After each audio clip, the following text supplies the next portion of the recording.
718, Big 550, KTRS. We do not have Jim. We do have Jim. Jim Thomas, ladies and gentlemen, contributor to the Big 550 KTRS, former beat writer of our NFL football team, the St. Louis Rams.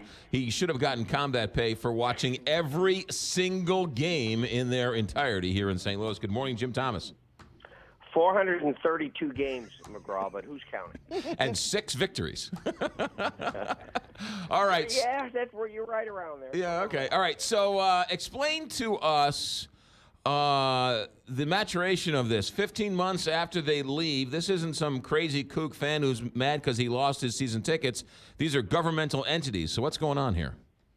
Certainly not a knee-jerk reaction on this one. I think all of us, and I just caught wind that this might be in the works a couple days ago. I think all of us thought that, okay, everyone's upset about this, but everyone's just moving on. But in some way, shape, or form, I was told that they were at least kind of gathering information even before the relocation vote, and they decided to pull the trigger. Now, the big question is, why did it take this long? And I don't really have an answer for you. But one, I guess they had to find out, how do we pay for this? You know, lawsuits are expensive, and we find out yesterday that the 2 law firms involved are working on a contingency basis. So no charge unless they win the case and win some damages.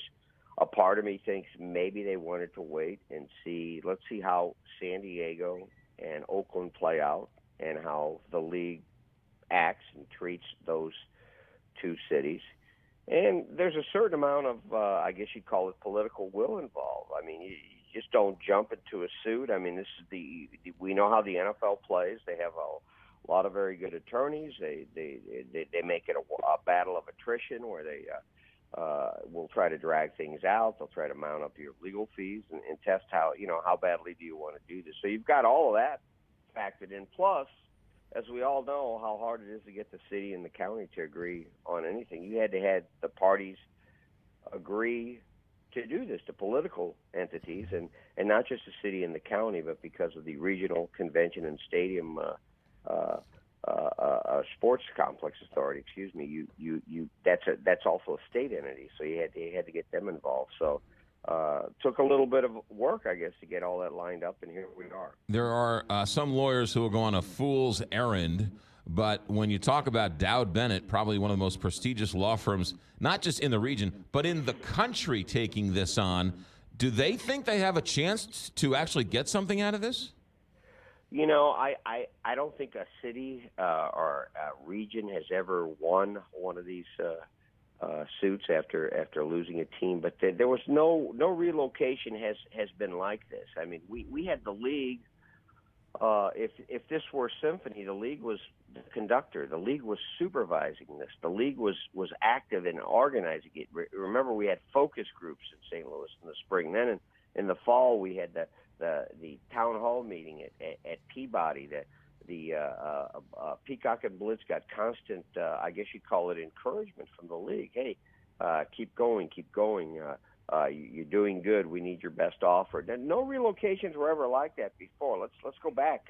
Indianapolis Colts moving from Baltimore. That loading trucks in the middle of the night, and we're out of here. So this was a different sort of animal, and I've been told, by people that are more familiar with the history of relocations, no cities ever spent over $16 million to try to keep their team here in terms of the stadium effort, football stadium effort on the North Riverfront. So that's a little good point. bit different. That's a good point.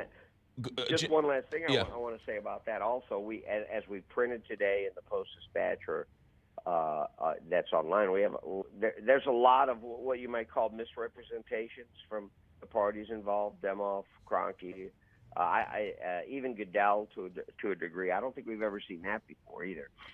So the points you make are well taken, and your column, or your story, and the lawyers in their lawsuit clearly state the quotes after quotes from the powers that be that it not only encouraged St. Louis, but the relocation guidelines, which if you guys put forth a stadium proposal, a good faith effort, no team is, that's all we want is a good stadium proposal, and And many people inside the Peacock world were saying if we put a proposal, a legit proposal in front of them, they can't turn us down because we're going to build them a stadium. And that's the relocation guidelines. So they can't leave. And yet it was all orchestrated for 3 years that was the plan all along. McGraw, I'm certainly not an attorney or a legal expert. I don't know how this will turn out, but just in my own mind, looking at it logically, I don't know how the league, and I even asked at one of those Super Bowl press conferences after the fact, I even asked Roger Goodell, how in your right mind can the league say that they followed the relocation guidelines? I just don't see how. It just seemed like a sham. And not only the points that you're making, but also that the team had to exhaust or use all efforts to come up with a solution. We know that wasn't the case.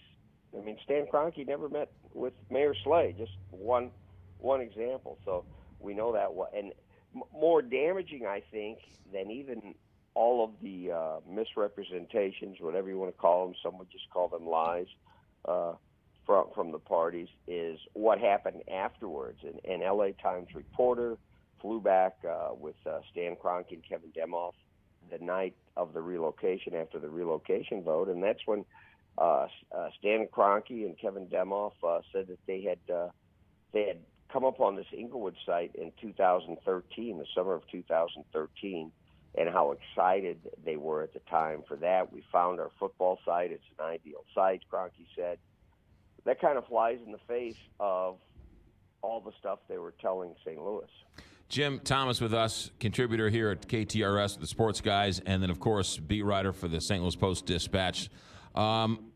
Looking back, now that it's all said and done, is there anything St. Louis could have done to have kept the Rams here in St. Louis, particularly when they were negotiating back and forth and went to arbitration?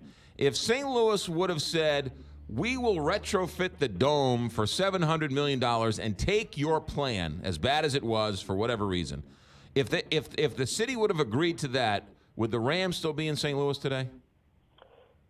I think so, but we the problem with that is you were paying $700 million for a lease that had only 10 years left on it at that time. So to me, that made absolutely no sense to do that. Now, if you said, yeah, we'll retrofit it for $700 million, and you make this now a 30-year lease, yeah, that would have made it. But $700 million for 10 years left of the stadium, that right. wouldn't have worked. Plus, there was no way to get the $700 million together. Pardon me? Plus, there was no way to get the $700 million together. No, right? Yeah, yeah. You're exactly right. Now, they did get $400 million together, and that wasn't enough. But $700 million that would never have happened. Any timeline on this? I guess this could be anywhere from 6 months to 10 years, right, on this lawsuit? Yeah, I'm sure it's not going to be something that plays out slowly. I guess the league could decide to settle, or maybe Kroenke with the league could decide to settle. But this is a pretty arrogant group. We all know the NFL owners, the NFL executive, Kroenke. I mean, the easiest way out of this might be for the league to say, hey, here's what did you say your costs are? $16.2 million. Here's $17 million. Go away, St. Louis. Yeah. 17 million is chump change for that group. No, you're right. It's a bad quarterback for 6 months. The city? Don't we know that, right? The city and the county. The state's not involved. Is there a reason for that, or are we looking too much into that? The state is involved through the RSA because there's a state. Got it. The state is part of that. Okay. That's my understanding. Good. Jim Thomas, you're always welcome here. Thanks for your work with KTRS and at STLtoday.com. Have a good day. You bet. Take care. All right, 7:28.